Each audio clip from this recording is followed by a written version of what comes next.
After being struck by lightning, the super-rich female tycoon opened her eyes to find herself transformed into a whimpering little girl. She had actually traveled into a melodramatic plot, becoming the poor daughter abandoned by her father who had just topped the imperial examinations. Her biological mother was also to be kicked out of the house along with her.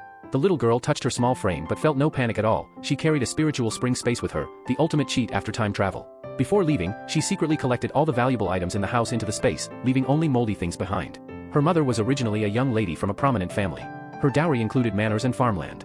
Taking a loyal old servant with them, the three of them moved to a mountain villa overnight to settle down. The little girl looked at her mother, only 23 years old but appearing over 30 due to years of hard work. She immediately took out spiritual spring water from the space, and tried various ways to make facial masks for her mother and teach her to protect her skin from the sun. In just a few days, her mother regained her original beauty, with fair and translucent skin, even more outstanding than the noble ladies in the capital. Their peaceful life didn't last long when a group of soldiers suddenly came to the door asking for water. The little girl immediately noticed the leader's extraordinary temperament and activated her cute child interrogation mode. "Uncle, are you a good person? Only good people can come into my house to drink water." These words happened to strike a chord with the leader. He was the auxiliary national duke of the imperial court, sent by the emperor to repair dikes. Tired of flattery, he instead took a liking to the little girl's straightforwardness. He immediately ordered his team to camp outside the courtyard and not disturb the female relatives. During their chat, the duke learned about the mother and daughter's experience of being abandoned by the scoundrel father, and angrily slammed the table to roar with indignation. Seeing this, the little girl immediately turned into a top matchmaker, took the duke's hand and asked, "Uncle, are you married? Can you be my dad?"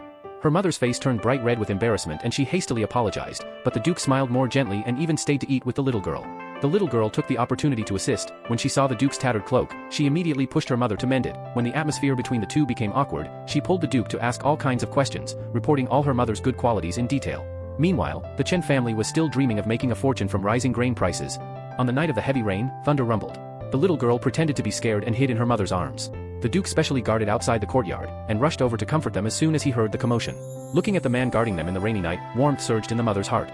The duke had long been attracted to this beautiful and resilient divorced woman. He found the right moment to confess his family background. His first wife had died in childbirth, he had completed 3 years of mourning, and his family only included his elderly mother and 3 sons, with a simple and innocent family background. Although the mother was moved, she worried about the status gap. She was a divorced woman while the duke was a first-rank official, an obvious mismatch. But the little girl remained calm and unflustered.